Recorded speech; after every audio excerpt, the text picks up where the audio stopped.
Michigan's in now. AI regulation bill introduced in Lansing. Auto industry angle. Autonomous vehicles. Factory floor AI. Supply chain systems. Of course, Michigan isn't afraid of AI in the abstract. They're afraid of what it does to union jobs in specific buildings. That's a concrete fear, harder to dismiss than abstract algorithmic harm. When the fear is a specific job in a specific town, the legislation has weight. Lawmakers know those towns. But it's also narrower. Labor-focused AI rules miss everything else. Medical AI, credit AI, all outside the frame. Every state is fighting its own monster. None of them are fighting the whole thing. Nobody can. The whole thing is too large. You fight what you can see from where you're standing. And from Lansing, you see assembly lines and the UAW. That's not a failure of imagination. That's priorities. The weird part is they're all writing different law and calling it AI regulation. Iowa's version, Colorado's, Michigan's. Same label, different contents. A company deploying nationally needs a regulatory map just to operate. That map doesn't exist yet. This is the legal version of fragmented technical standards. Same problem, different layer.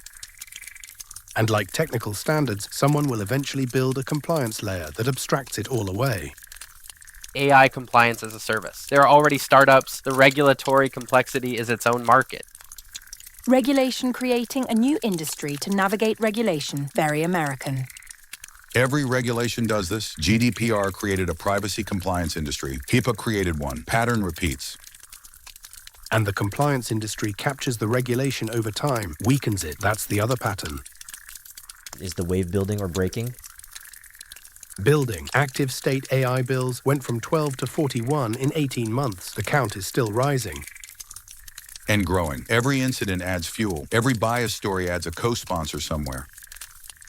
The wave breaks when something catastrophic forces federal action. That's the historical pattern with every disruptive technology. Or when the industry self-regulates convincingly enough that legislators can claim victory without doing much. Neither of those has happened, so Michigan joins the line, then Wisconsin, then Ohio, then the next.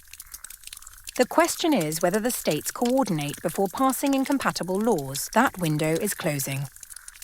Coordination requires trust between states that compete economically. The UAW bill in Michigan hurts Indiana's pitch to auto companies. So they race to the bottom on labor protections and nobody wins except the company. Unless a strong federal floor changes the game entirely, back to the federal question. Who crosses first? Nobody. Everyone's waiting for federal to move. They'd rather follow...